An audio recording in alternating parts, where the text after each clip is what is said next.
বৌমা, একটু চাপা শুটকির ভর্তা করো তো। মা, দুপুরে রান্না হয়ে গেছে, রাতে করে দিব। আমার শরীরটা না খুব খারাপ লাগছে। তোমার শরীর কবে ভালো থাকে বলো তো? 2-3 আইটেমের বেশি কিছু করতে বললেই শুনি তোমার শরীর ভালো নেই। আমাদের সময় আমরা কাজের জন্য ঠিকমতো খাবার সময় পেতাম না।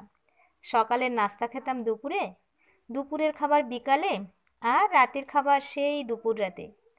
এত আরামে থাকো, তারপরেও তোমার কষ্টের শেষ নাই। বলেই আমার শাশুড়ি মা দমাদম পা ফেলে নিজের রুমে গিয়ে কাউকে ফোন করে আমার নামে যা নয় তাই বলতে লাগলেন। আমি একটি দীর্ঘশ্বাস ফেলে রান্নাঘরে ঢুকে গেলাম। এই যে মা বলল আমাকে বেশি কিছু রান্না করতে বললে আমি করি না। এই রকম আরও অনেক দোষ আছে আমার, অথচ সেই দোষগুলোর কিছুই আমি করি না। রান্না করার আগে মা বলে দেন, এটা এটা রান্না করো। আর মাঝে মাঝে রান্না শেষ করে বের হলেই ওনার অন্য কিছু রান্নার কথা মনে হয়। আমি কখনোই কিছু বলি না, চুপচাপ সেই কাজ করে ফেলি। কোনো এক অজানা কারণে মা আমার কোনো কাজই পছন্দ করেন না। আবার যদি বলি, মা আপনি দেখিয়ে দেন, তাহলে সেই মতো করব, তাহলেও সমস্যা। উনি দেখাবেন না। বলেন, কেন? তোমার মা তোমারে 22 বছর পর্যন্ত কি শিখাইছে?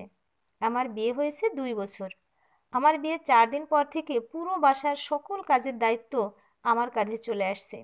রনি আমাকে বলে দিয়েছে আমার মা কোনো কাজ করবে না, তুমি পারলে করবে, না পারলে ফেলে রাখবে। আমি পারলেও করি, না পারলেও করি। তারপরেও আমার দোষের কোনো শেষ নেই। সেই সব দোষ আমার মা আমাকে বলেন না, ওনার ছেলেকে আমার পিছনে বলেন। আর ওনার ছেলে তাই নিয়ে আমার সাথে অশান্তি করে। আমি অবাক হয়ে দেখি কিভাবে একজন মানুষ অবলীলায় আরেকজনের নামে মিথ্যা কথা বলেন। আমি যতই রনিকে বলি আমি এই কাজ করি নাই, কিছুতেই সে আমার কথা বিশ্বাস করে না। এমন না যে আমার প্রেমের বিয়ে, আমার শাশুড়ি মা নিজে আমাকে পছন্দ করে এনেছেন। তারপরেও কেন এমন আমি বুঝি না। আজকে সকাল থেকেই জ্বর জ্বর লাগছে, তাই বলেছিলাম ভর্তাটা রাতে করি। তা তো এত কথা শুনতে হলো। শুটকি টালতে টালতে মাথাটা ঘোরাতে লাগলো। চারপাশে সব অন্ধকার হয়ে আসলো। কিছুতে আর দাঁড়াতে পারছি না। বাথরুমে পেয়ে গেল সাথে সাথে। আমি চুলা থেকে তাওয়া নামিয়ে রেখে বাথরুমের দিকে দৌড়ে গেলাম। কোনো মতে ফ্রেশ হয়ে দাঁড়াতেই আর পারলাম না, দড়াম করে বাথরুমে পড়ে গেলাম। গলা দিয়ে শুধু একটা চিৎকার বের হয়ে আসলো। ঠিক কত সময় পরে জ্ঞান আসলো বুঝতে পারলাম না। জ্ঞান ফিরে দেখি রনি আমার পাশে বসে আছে। মা একটু দূরে দাঁড়িয়ে আছে রাগি রাগি মুখ করে। এটা অবশ্য নতুন না, বিয়ের পর থেকেই আমার শরীর খারাপ হলে মার মেজাজ খারাপ হয়ে যায়। তাই এখন আর শরীর খারাপ লাগলে কাউকে বলি না। আর বলেও বা কী হবে? শরীর খারাপ থাকলেও সব কাজ আমাকেই করতে হয়। শুধু শুধু বলে মায়ের মেজাজ খারাপ করার কি দরকার? কিভাবে পড়ে গেলে সাথী? মাথাটা ঘুরে উঠেছিল।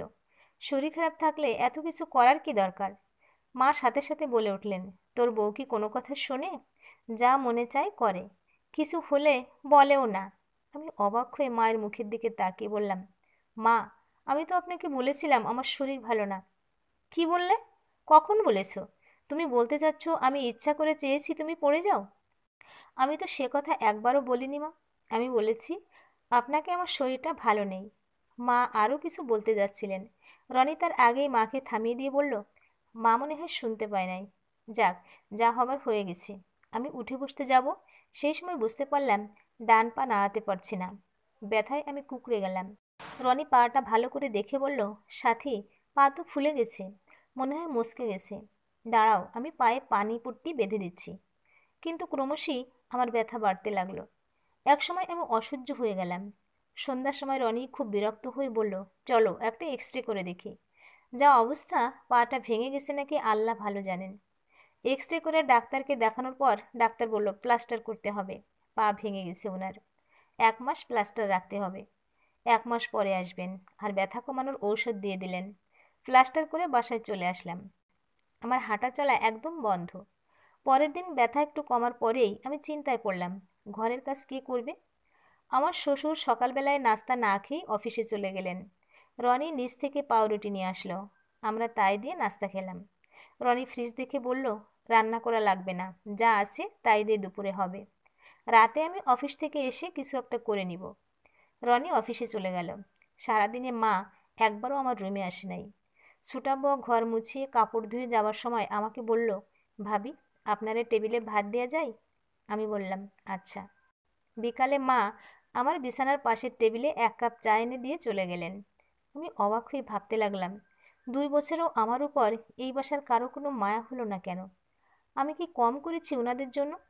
রনিও সারাদিন একবার ফোন করে জানতে চায়নি আমি খেয়েছি কিনা বা শরীরের এখন কি অবস্থা।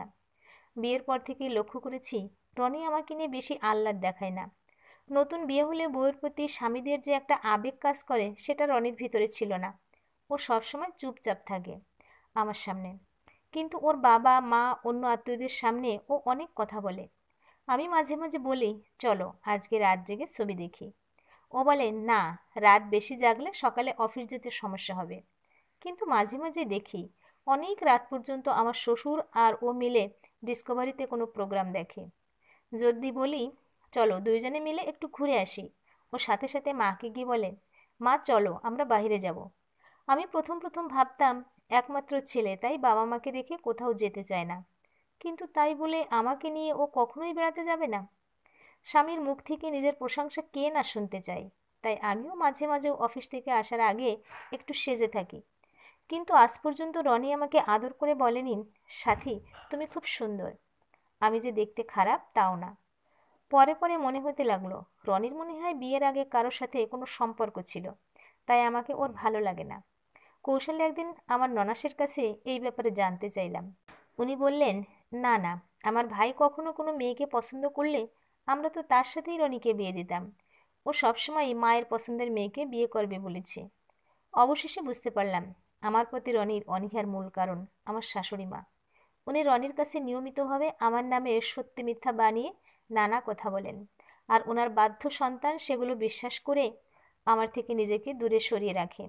রাতে শুধু ডিম ভাজি আর ডাল দিয়ে ভাত খেলো সবাই, অথচ আমি ভালো থাকতে এ খাবার ওনারা কোনোভাবেই খেতে পারতেন না। এভাবেই 2 দিন কেটে গেল। 3 দিনের দিন সকালে মায়ের সে কি চিৎকার, আমি পারবো না তোদের এসব কাজ করতে। পা ভেঙেছে তো কি হয়েছে, সারাদিন বিছানায় শুয়ে বসে থাকতে হবে? আস্তে আস্তে উঠে এটা সেটা করা যায় না? আমি কি তোর বউয়ের চাকর যে রান্না করে তোর বউয়ের সামনে খাবার দিয়ে আসতে হবে? আমি পারবো না বলে দিলাম। কিছুক্ষণ পরেই রনি আমার কাছে এসে বলল, সাথী, যে কদিন তোমার পা ভালো না হচ্ছে তুমি তোমাদের বাসায় গিয়ে থাকো। রনির কথা শুনে আমি হতভম্ব হয়ে গেলাম। এই 2 বছরে যতই খারাপ লাগুক আমি চিৎকার করে রনির সাথে কখনো কথা বলি নাই। ওকে বোঝাতে চেষ্টা করেছি আমার কথাগুলো, কিন্তু আজকে আর নিজেকে ধরে রাখতে পারলাম না। আমি চিৎকার করে রনিকে বললাম, কেন রনি, আমি অসুস্থ হলে আমাকে আমাদের বাসায় চলে যেতে হবে কেন? কয়েকদিন আগে যে আমার আম্মা অসুস্থ হলেন, সে সময় তো আম্মার সেবা করার জন্য তোমরা আমাকে আমাদের বাসায় গিয়ে থাকতে দাওনি।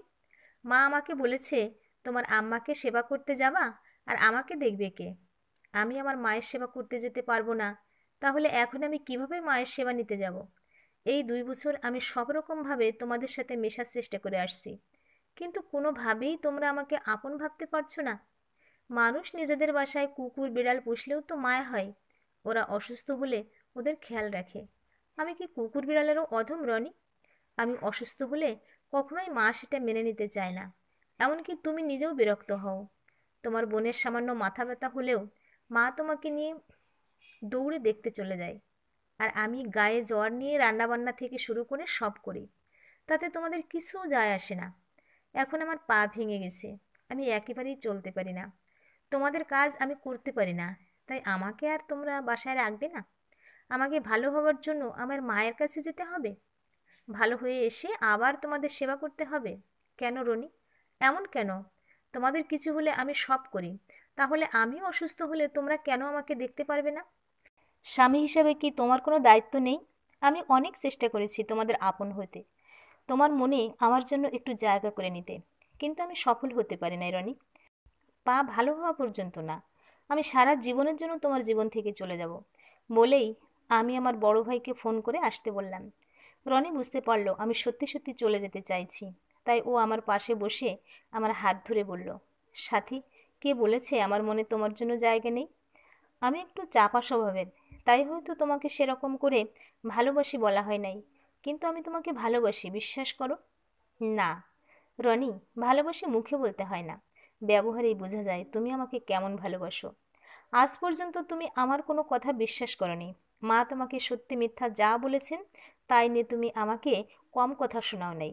আমি বারবার তোমাকে বোঝাতে চেয়েছি তোমার এরকম ব্যবহার, তোমার সাথে আমার দূরত্ব সৃষ্টি হচ্ছে, কিন্তু তুমি আমার কোনো কথাই কান দাওনি। আমি তোমাকে কখনো বলি নাই তুমি তোমার মা বাবাকে ভালোবেসো না। তুমি ওনাদের পাশাপাশি আমাকে একটু ভালোবাসো। এমন তো না যে আমাকে ভালোবাসলে ওনাদের ভালোবাসায় কম পড়ে যাবে। বাবা মায়ের প্রতি ভালোবাসা আর বউয়ের প্রতি ভালোবাসা কি এক? কিন্তু তুমি আমার ভালো লাগা মন্দ লাগার দিকে কখনোই দেখো নাই।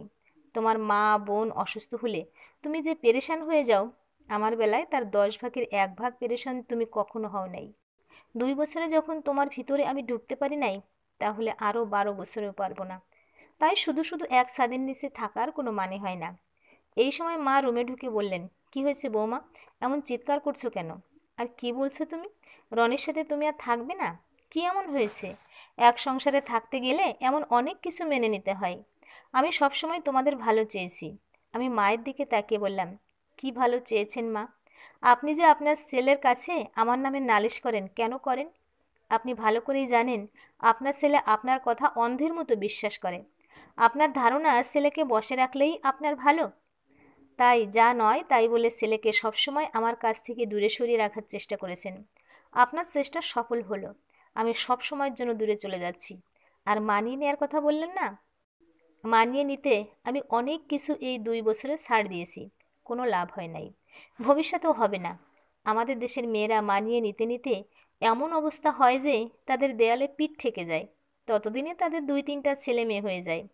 তখন তাদের একদল ডিভোর্সের চিন্তা করে, আর একদল মরে মরে সারা জীবন বেঁচে থাকে। যারা বাচ্চা হবার পর ডিভোর্সের চিন্তা করে, তাদের ডিভোর্সের পরে সবচেয়ে বেশি মানসিক বিপর্যয়ে পড়ে সন্তানরা। আর যারা মরে মরে সংসার করে, তারা এক জীবনে স্বামী শ্বশুরবাড়ির লোকদের কথা শুনে আর পরবর্তী সন্তানদের কথা শুনে। কারণ সন্তানরা ছোট থেকে তাদের মায়ের অসম্মান দেখে বড় হয়, তাই তারাও মনে করে এর কোনো সম্মান নেই। আমি তাদের মতো হতে চাই না। তাই যে সম্পর্কে সম্মান নেই, সন্তান হবার আগেই আমি সেই সম্পর্ক থেকে নিজেকে মুক্ত করতে চাই। মরে মরে নয়, আমি বাঁচার মতো করে বাঁচতে চাই। বউ হয়েছে তো কি হয়েছে, আমিও মানুষ। এতক্ষণ সাথে থেকে গল্পটা শোনার জন্য অশেষ ধন্যবাদ প্রিয় বন্ধুরা। গল্পটা ভালো লাগলে একটা লাইক দিবেন। আর পরবর্তীতে এরকম আরও সুন্দর সুন্দর গল্প শোনার জন্য আমার চ্যানেলটা সাবস্ক্রাইব করে পাশে থাকুন। ধন্যবাদ।